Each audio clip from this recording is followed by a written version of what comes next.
Hoje é dia 12 de abril de 2026 e nós estamos gravando do dia 1º até o dia 21 desse mês, um capítulo por dia do Evangelho de João.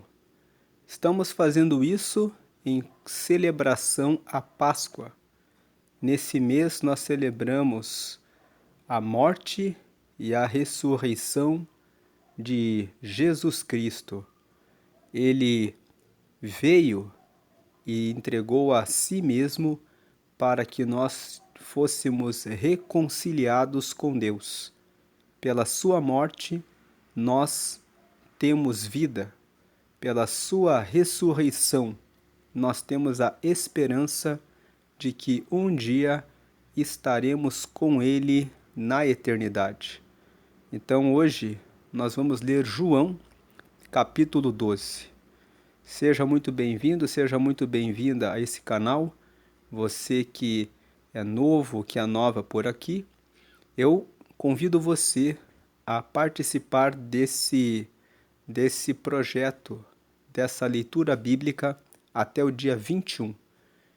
Vamos ler João, capítulo 12. Se você desejar ouvir os capítulos anteriores, na playlist do canal tem uma playlist chamada Evangelho de João, Páscoa de 2026. Lá você encontra os capítulos 1 até o capítulo 11.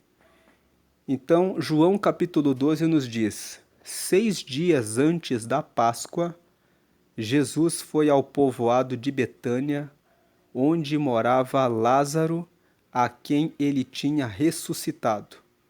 Então, você que está acompanhando a leitura, sabe que nós lemos ontem sobre a ressurreição de Lázaro. Prepararam ali um jantar para Jesus. Marta ajudava a servir, e Lázaro era um dos que estavam à mesa com ele. Então Maria pegou um frasco cheio de um perfume muito caro, feito de nardo puro.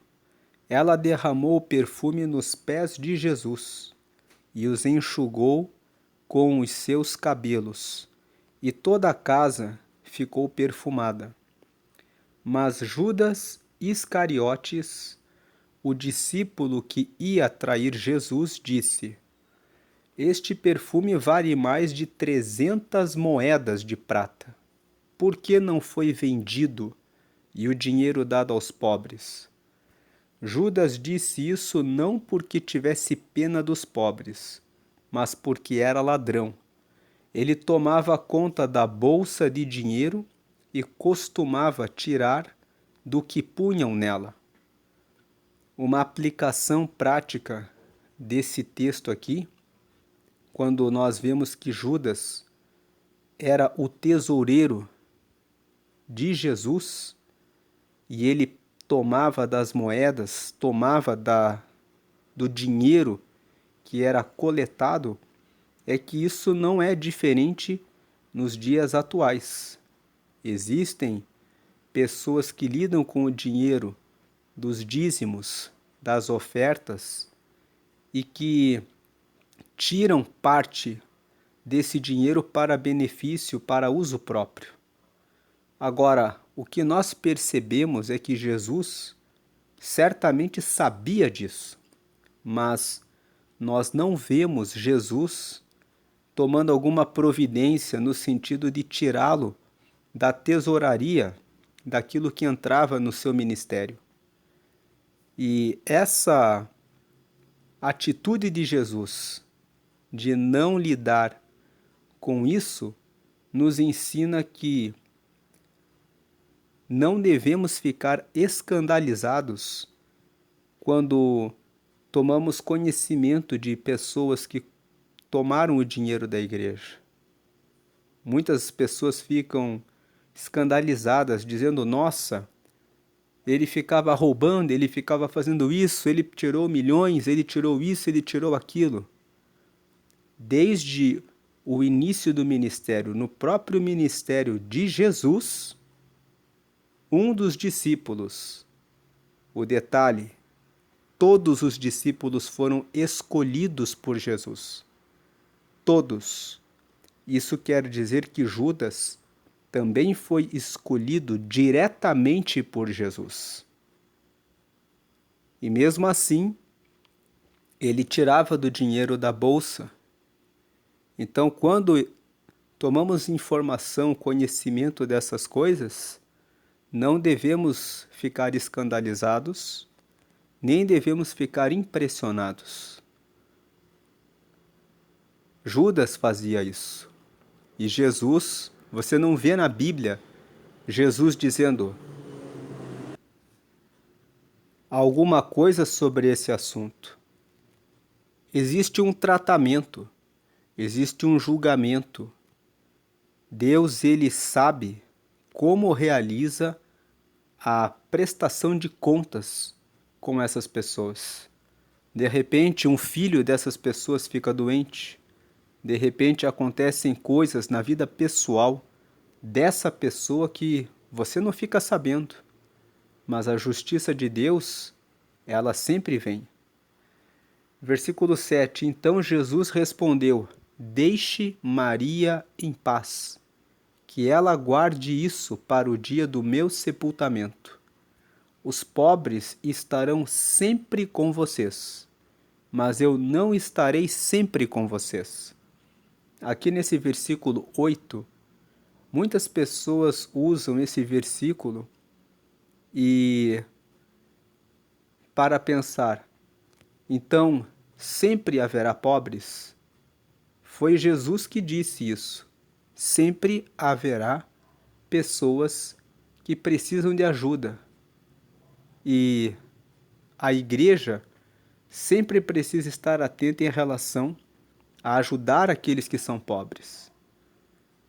Nem todos os que seguem a Jesus serão ricos, serão milionários, serão bilionários.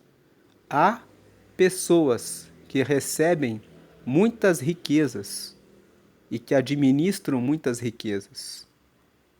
A quem Deus concede dons, talentos, habilidades, capacidades e que devem fazer as suas colaborações e ajudar os pobres. Ajudar os pobres é manifestar o amor de Deus para com o próximo. Ajudar os pobres é atender à ordenação de Jesus, de ajudar os pobres, de amar o próximo como a si mesmo. Versículo 9. Muitas pessoas ficaram sabendo que Jesus estava em Betânia, então foram até lá não só por causa dele, mas também para ver Lázaro, o homem que Jesus tinha ressuscitado. Aqui no versículo 9, sempre que você receber uma bênção especial de Deus, haverá pessoas querendo ver com os próprios olhos o testemunho daquilo que Deus fez na sua vida. Lázaro estava morto, Jesus o ressuscitou. Você vê aqui que muitas pessoas queriam ir nesse lugar em que Jesus estava, em Betânia, porque queriam ver se Lázaro estava realmente vivo. Agora o versículo 10. Então os chefes dos sacerdotes resolveram matar Lázaro também, pois por causa dele muitos judeus estavam abandonando seus líderes e crendo em Jesus. Esses versículos 10 e 11 mostram que quando você recebe a bênção especial de Deus, vai haver muita gente querendo ver para acreditar que você foi agraciado de fato, e também vai haver pessoas querendo destruir você. Algumas vão ficar com inveja, outras vão ficar com raiva, outras vão dizer, por que Deus abençoou ele, por que Deus abençoa ela e não me abençoa? Então, às vezes, você recebe uma bênção especial e tem as pessoas que vão ficar felizes, alegres com você, e tem as pessoas que vão ficar com ódio. E é literalmente ódio mesmo. pessoas que ficam com raiva, magoadas, porque você recebeu a bênção especial e elas não receberam. E muitas vezes, essas pessoas que não recebem as bênçãos maiores de Deus, não fazem a parte delas, de manterem relacionamento de amizade com Deus, de serem amigos de Deus, de serem amigas de Deus. Ser amigo de Deus significa tê-lo sempre em consideração em primeiro lugar na sua vida. Você ora todos os dias? Você coloca tudo e todas as suas questões, as suas alegrias e tudo nas mãos dele? Ou você só lembra dele quando você está passando por problemas e dificuldades e quando você está bem, você esquece dele?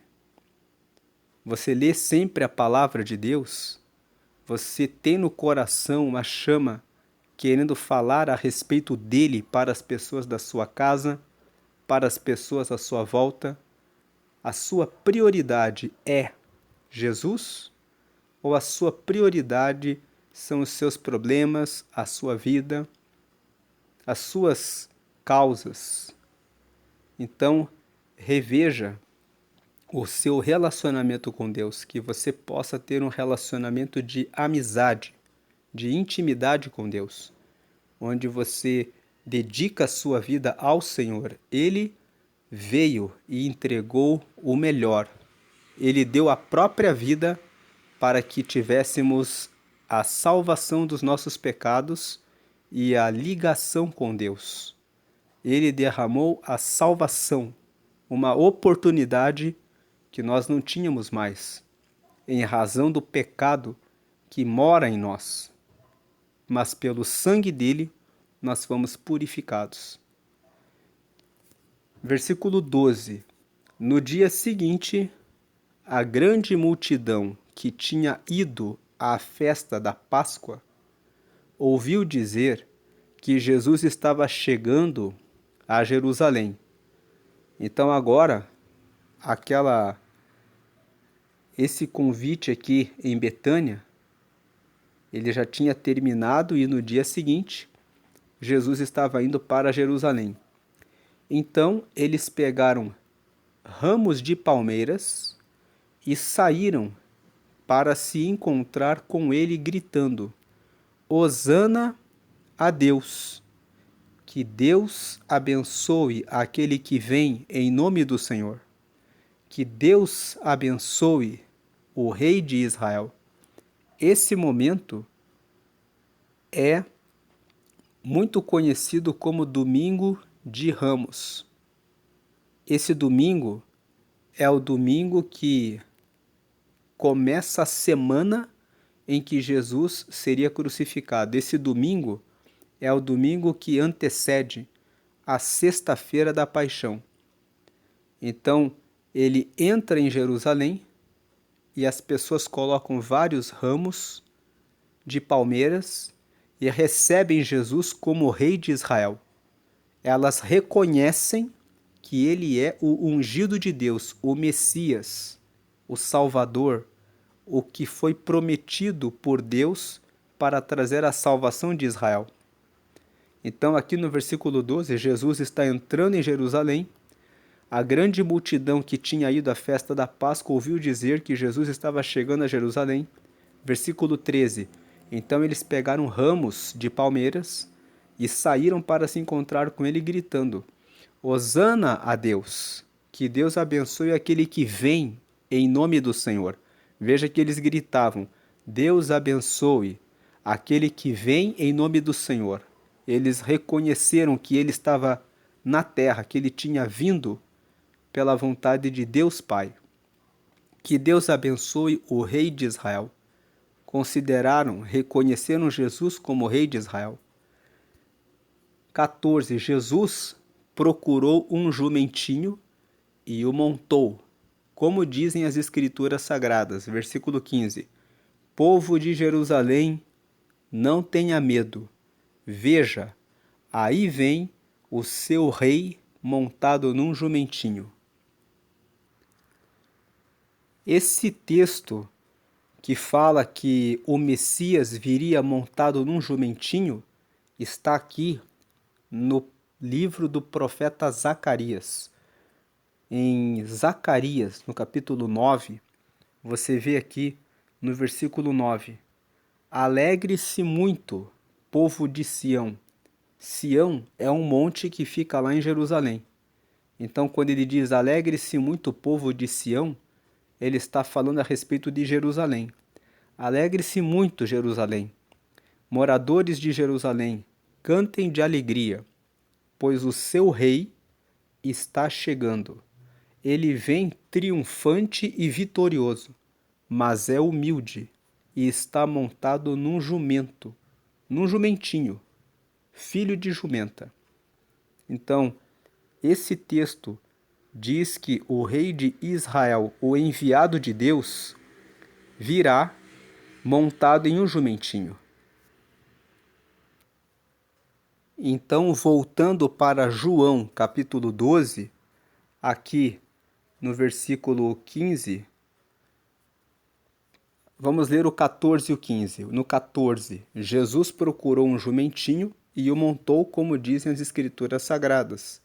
15, povo de Jerusalém, não tenha medo, veja, aí vem o seu rei, montado no jumentinho. 16, naquela ocasião os discípulos não entenderam isso. Mas depois de Jesus ter voltado para a presença gloriosa de Deus, eles lembraram que isso estava escrito a respeito dele e também que era isso que tinha acontecido. Então, os discípulos, naquele momento, eles não prestaram atenção que Jesus tinha entrado em Jerusalém montado num jumentinho. Mas depois que Jesus já tinha ressuscitado, que já tinha subido aos céus, eles lembraram que existia uma profecia no livro de Zacarias falando que o Messias viria montado num jumentinho. João escreveu esse evangelho depois, bem depois. João escreveu, ele foi o último a escrever o evangelho. Mateus, Marcos e Lucas escreveram os seus evangelhos antes de João. João escreveu o evangelho por volta.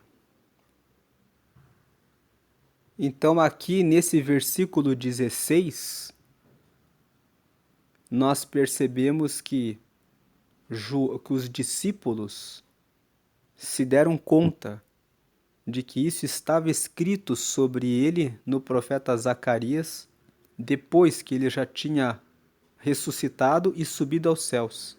E o Evangelho de João foi escrito por volta do ano 95 depois de Cristo.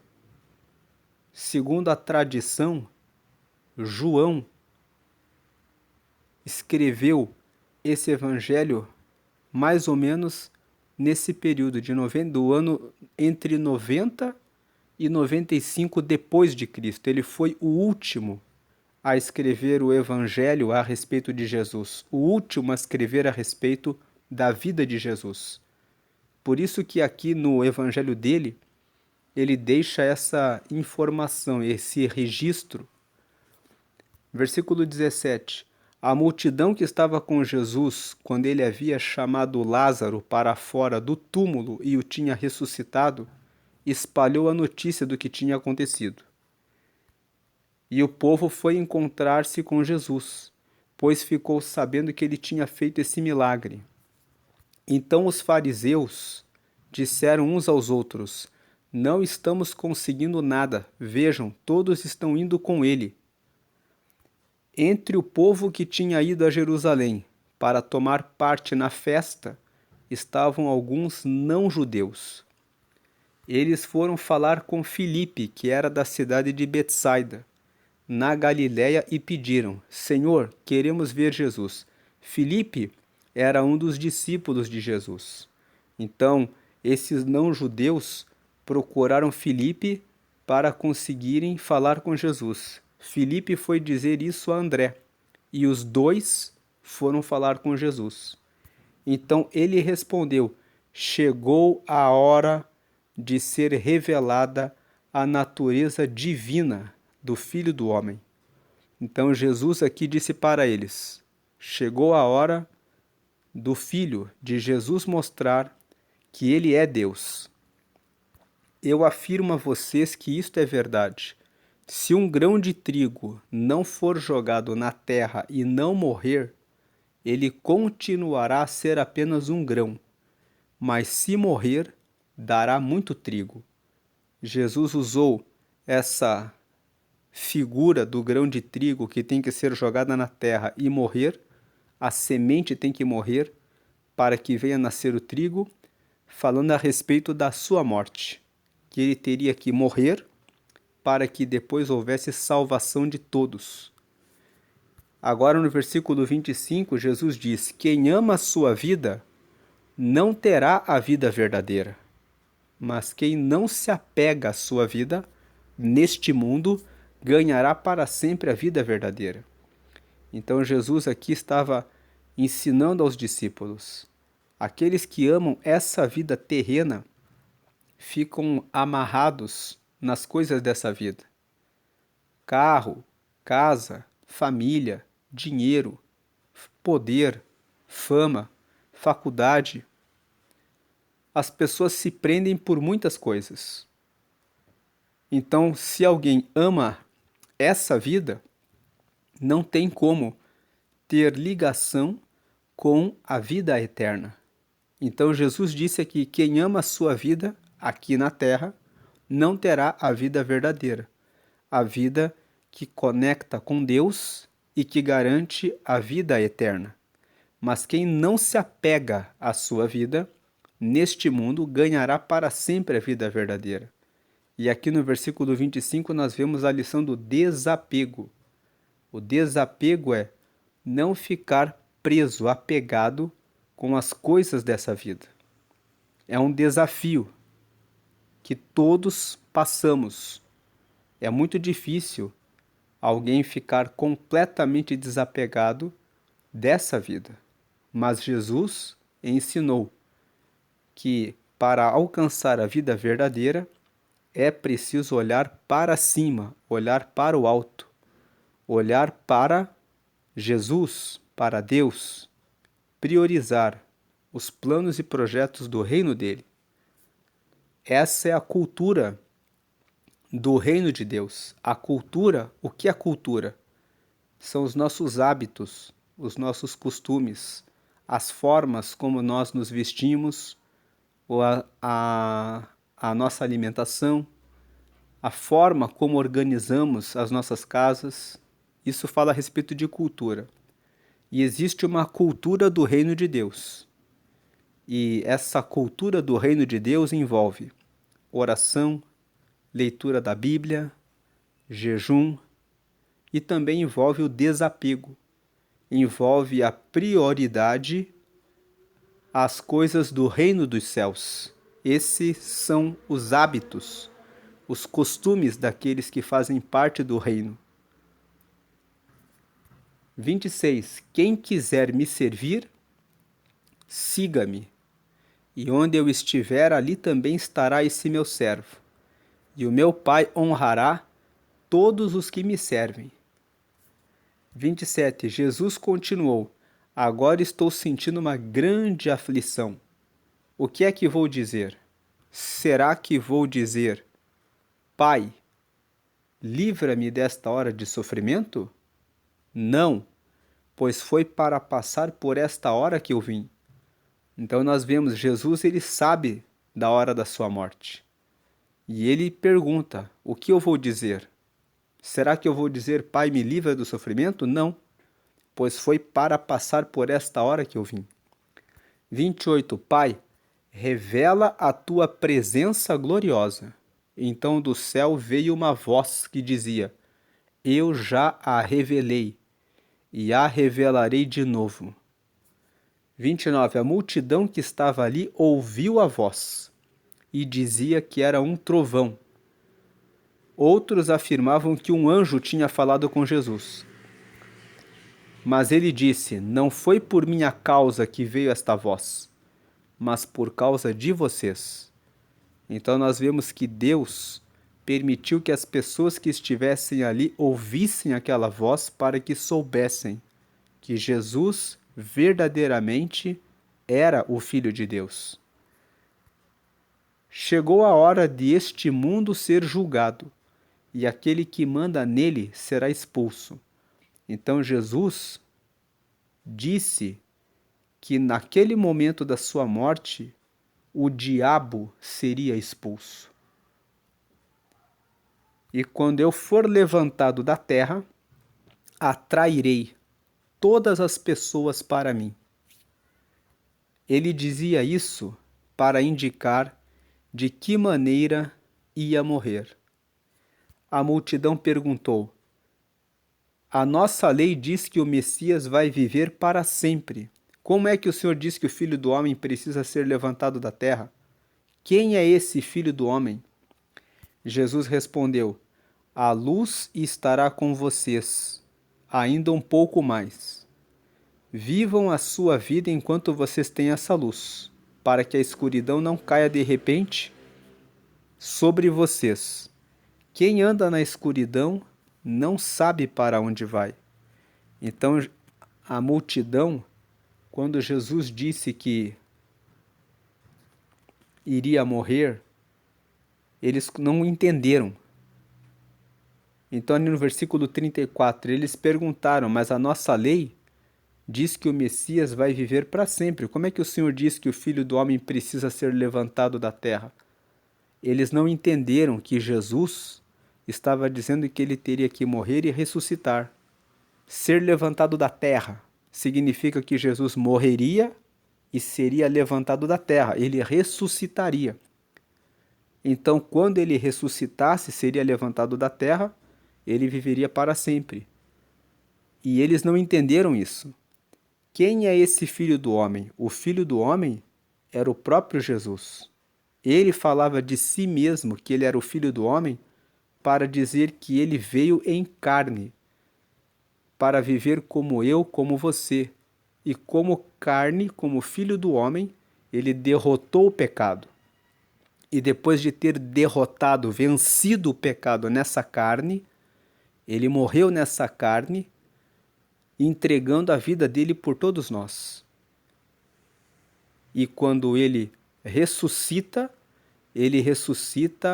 trazendo uma grande revelação. Eu venci todo o pecado estando na carne. Então agora eu posso representar todos os pecadores com o meu sangue que foi derramado na cruz. E quando ele ressuscita, sendo vitorioso sobre o pecado, ele pode chegar até Deus e dizer: Pai, eu dei o meu sangue, eu derrotei o pecado e eu entreguei a minha vida por todos eles. E o Pai recebe esse sacrifício, recebeu esse sacrifício de Jesus. Então ele, como Filho do Homem, como carne, como eu, como você, derrotou o pecado e foi levantado da terra. Ele saiu da terra, ele ressuscitou para viver para sempre e garantir a vitória para sempre sobre o pecado. Agora, Jesus respondeu no versículo 35, a luz estará com vocês ainda um pouco mais. Jesus disse para eles, no capítulo 8, eu sou a luz do mundo. Quem me segue não andará em trevas. Então Jesus já tinha dito para eles que eu sou a luz do mundo. Então agora no 35 ele responde, a luz, ele estava se referindo a ele mesmo. Eu estarei com vocês ainda um pouco mais. Vivam a sua vida enquanto vocês têm esta luz. Então vivam, aproveitem enquanto eu estou no meio de vocês, para que a escuridão não caia de repente sobre vocês. Quem anda na escuridão não sabe para onde vai. Então ele estava dizendo, andem, aproveitem enquanto eu estou com vocês, para que vocês aprendam tudo sobre como andar e permanecer na luz, para que quando a escuridão vier, vocês não caiam nela, de repente. Quem anda na escuridão não sabe para onde vai. Por quê? Quem cair na escuridão não vai saber o caminho. Enquanto vocês têm a luz, creiam na luz, para que possam viver na luz. Então Jesus estava explicando para eles: enquanto vocês me têm por perto, creiam em mim, para que possam viver na luz. Viver na luz significa crer em Jesus. Todo aquele que crê em Jesus e segue os ensinamentos de Jesus está com ele, está na luz. Depois que Jesus disse isso, ele foi embora e se escondeu do povo. Eles tinham visto Jesus fazer todos esses milagres, mas não criam nele. Então, por eles não crerem em Jesus, eles estavam na escuridão. Por isso Jesus explicou para eles e se escondeu, porque eles não estavam com ele. Eles não acreditavam nele. Agora, lendo 37 mais uma vez. Eles tinham visto Jesus fazer todos esses milagres, mas eles não criam nele. Se não criam em Jesus, por que Jesus ia ficar com eles? E isso aconteceu deles não crerem em Jesus para que se cumprisse o que disse o profeta Isaías: Senhor, quem creu na nossa pregação, na nossa mensagem? E quem viu que era o Senhor que estava agindo? Esse texto está escrito no livro do profeta Isaías, no capítulo 53. O capítulo 53 do profeta Isaías é um capítulo em que o profeta Isaías fala como seria o Messias. E ele fala que quando o Messias viesse, as pessoas não acreditariam nele, porque elas veriam um homem com dores e com sofrimentos. Por isso eles não acreditariam em Jesus. Isso aconteceu quando Jesus estava na cruz, sendo massacrado. Eles viram um homem cheio de feridas e sofrimento. Então não podiam crer porque, como disse Isaías, Deus cegou os olhos deles e fechou a mente deles, para que não vejam e não entendam e não se voltem para ele e sejam curados por ele. Então o profeta Isaías disse que o próprio Deus fez com que eles não percebessem que Jesus era Jesus, para que a mente deles não fosse aberta, para que eles vissem Jesus, mas não conseguissem ver que ele era o Filho de Deus, que eles não entendessem que ele era o Filho de Deus, para que não viessem a ele e fossem curados por ele. O profeta Isaías disse isso não porque Deus é mau, não porque Jesus não tinha compaixão deles, mas porque Jesus sabia que o coração deles não queria Deus. Eles só queriam milagres, eles só queriam receber aquilo que atende ao próprio interesse deles. Eles não queriam Deus, não queriam ser amigos de Deus, mas eles só queriam receber os milagres para se favorecerem. Então, eles não tinham a visão de que ele era o Salvador. A única visão que eles tinham de Jesus é: ele é uma pessoa que cura as pessoas. Então eu vou lá receber o meu milagre e depois eu posso continuar seguindo a minha vida.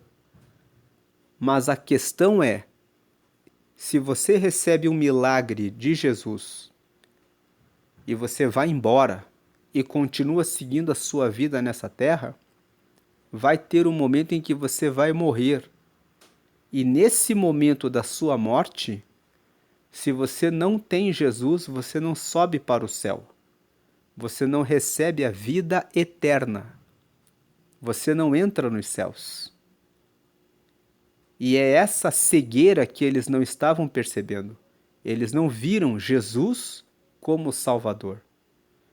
Então, versículo 40, Deus cegou os olhos deles e fechou a mente deles, para que não vejam.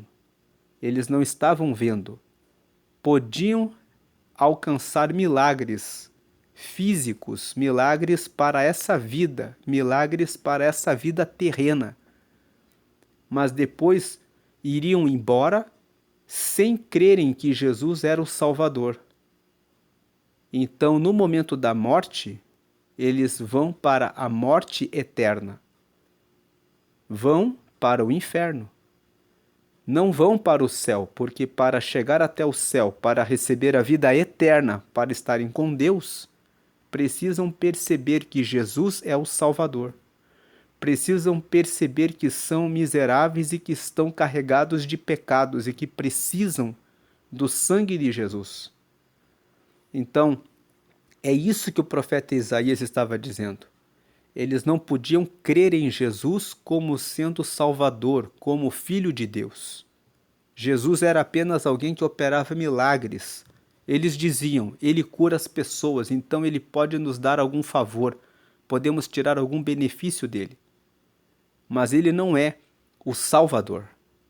Então eles viam um grande poder em Jesus, que poderia mostrar a eles que ele era o Salvador, mas não viam Jesus como Salvador.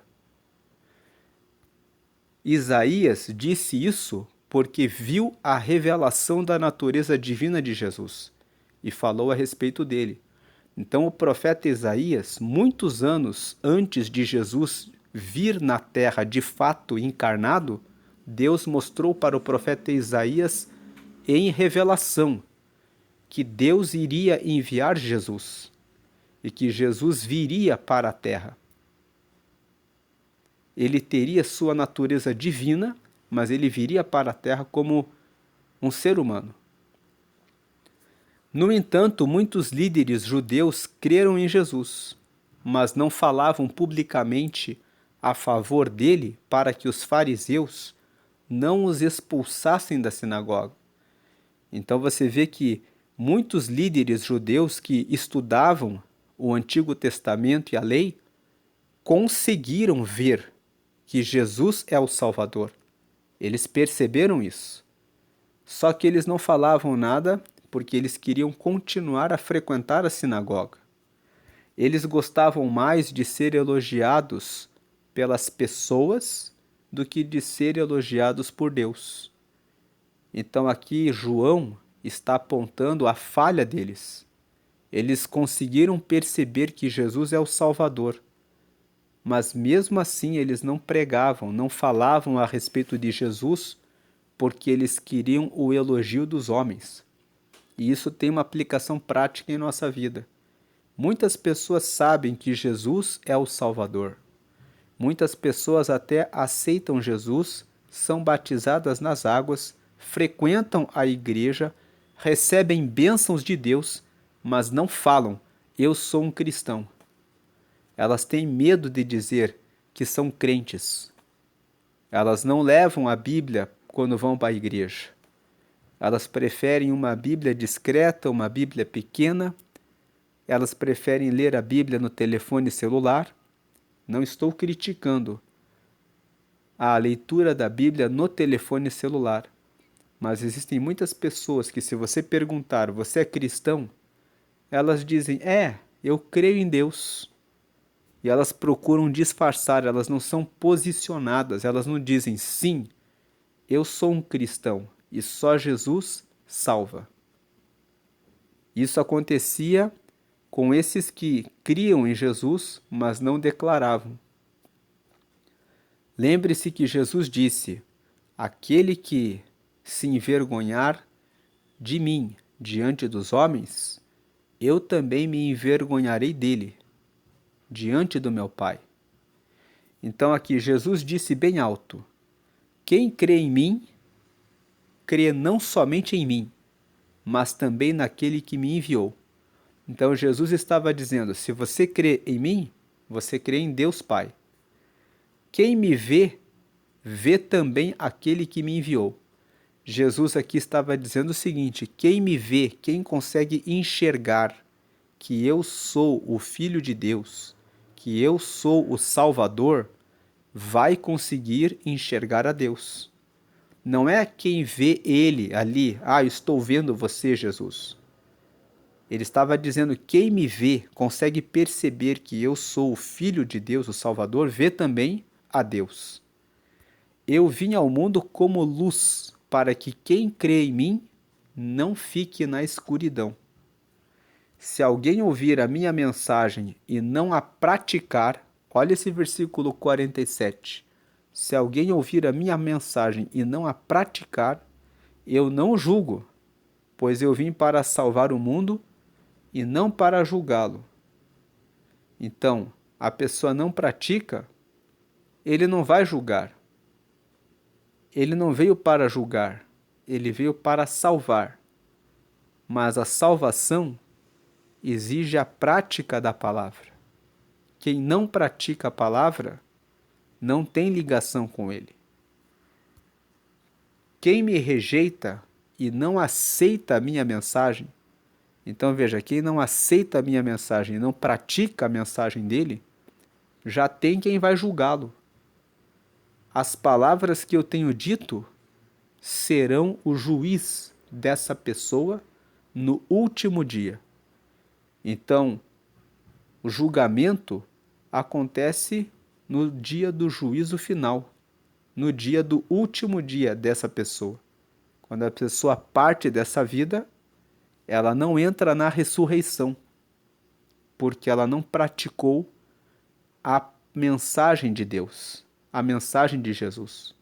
Só que Jesus está dizendo o seguinte, não sou eu que julgo, são as minhas palavras. Eu ensinei a todas as pessoas que quem me segue vai praticar as minhas palavras. Então quem não pratica as palavras já vai ser julgado pelas palavras que eu disse. No último dia, quando a pessoa quiser se justificar, Jesus estava dizendo que ele vai dizer para a pessoa, quais são as palavras que você ouviu? E a pessoa vai ter que dizer, as palavras que eu ouvi era que quem praticasse tinha pacto com Deus. Quem não praticasse não tem pacto com Deus. Então o próprio Jesus vai dizer, então as palavras já dizem qual é a sua sentença. Foi você mesmo que caiu nessa condição, porque você escolheu não obedecer a palavra, não praticar a palavra. Agora o 49. Eu não tenho falado em meu próprio nome, mas o Pai que me enviou é quem me ordena o que devo dizer e anunciar. E eu sei que o seu mandamento, ou seja, o mandamento de Deus, dá a vida eterna. Jesus estava dizendo, quando eu falo que eu sou o Filho de Deus e que tem que crer em mim para receber a salvação, eu não estou falando de mim, não é sobre mim. Isso é uma ordem do meu Pai. O meu Pai determinou que eu morresse e que quem crer em mim vai ter a salvação. Então, quando eu falo, creiam em mim, eu estou falando apenas o que o meu Pai mandou. É isso que Jesus estava dizendo. Veja o 49. Eu não tenho falado em meu próprio nome, mas é o Pai que me enviou. É quem me ordena o que devo dizer e anunciar. E o Pai ordenou que ele dissesse o quê? Que quem crê nele, em Jesus, tem a vida eterna. Então aqui Jesus estava dizendo, não é sobre mim, é sobre o que Deus me mandou falar. E agora os 50. E eu sei que o seu mandamento, ou seja, o mandamento do Pai, dá a vida eterna. O que eu digo é justamente aquilo que o Pai me mandou dizer. Então agora eu apresento a você a oração de confissão. O Pai mandou Jesus dizer que todo aquele que vier até Jesus, que todo aquele que receber, que aceitar a Jesus, vai ter a salvação da sua alma. Foi isso que Deus mandou Jesus dizer e ensinar. Então aqui na tela você vê a oração de confissão. Essa é a oração que devemos fazer quando queremos ter um relacionamento com Deus. Devemos aceitar a Jesus como nosso único Senhor e Salvador. Devemos pedir o perdão dos pecados e pedir para receber o Espírito Santo em nós. O Espírito Santo é o Espírito de Deus. Quando aceitamos a Jesus e pedimos o perdão dos pecados, devemos pedir para receber o Espírito Santo. Porque quando o Espírito Santo, que é o próprio Espírito de Deus, mora em nós, isso significa que nós estamos conectados e ligados com Deus. E também devemos pedir para que o nosso nome seja escrito no céu, no livro da vida, que é o livro onde estão registrados os nomes dos filhos de Deus. Então agora eu convido você que não aceitou a Jesus ainda, para que você faça essa oração comigo. É a oração de confissão.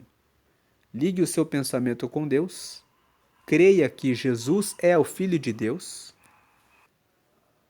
e faça essa oração comigo. Declare: Senhor Jesus, eu te aceito como meu único Senhor e Salvador. Perdoa meus pecados e me dá o teu Espírito Santo para me guiar até o céu. E escreve meu nome no livro da vida, em nome de Jesus. Amém. Agora, siga na cultura do reino. Oração constante, leitura, estudo da Bíblia para que você conheça mais a vontade de Deus, comunhão com os irmãos. Viva em uma igreja em que você se sinta bem, onde você possa formar amizades e relacionamentos com pessoas comprometidas com o reino de Deus. Não fique escandalizado se você ficar sabendo de coisas que pastores ou pessoas da igreja podem fazer. Se você sabe de algum escândalo, procure uma outra comunidade de fé, mas não desista de permanecer em comunhão em um lugar onde você possa compartilhar com a igreja. Quem sabe, se você ficou sabendo de algum escândalo na igreja que você frequenta, é tempo de perdoar a pessoa e de buscar que as pessoas dessa igreja levem aquele que pecou ao arrependimento, para que essa pessoa possa ter novamente comunhão com Deus e deixar os caminhos errados. Não há igrejas perfeitas nessa terra. As igrejas são formadas por pessoas. Pessoas têm pecados, mesmo depois de batizadas, mesmo pastores, líderes, todos estão sujeitos a tropeçarem, a caírem, se em algum momento não vigiarem na sua vida. Portanto, vigie para que você consiga permanecer sempre em comunhão com Deus, vencendo as tentações.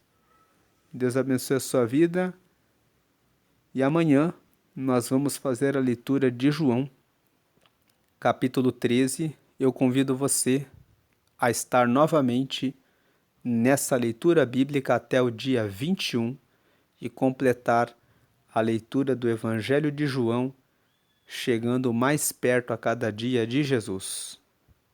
Amém e amém.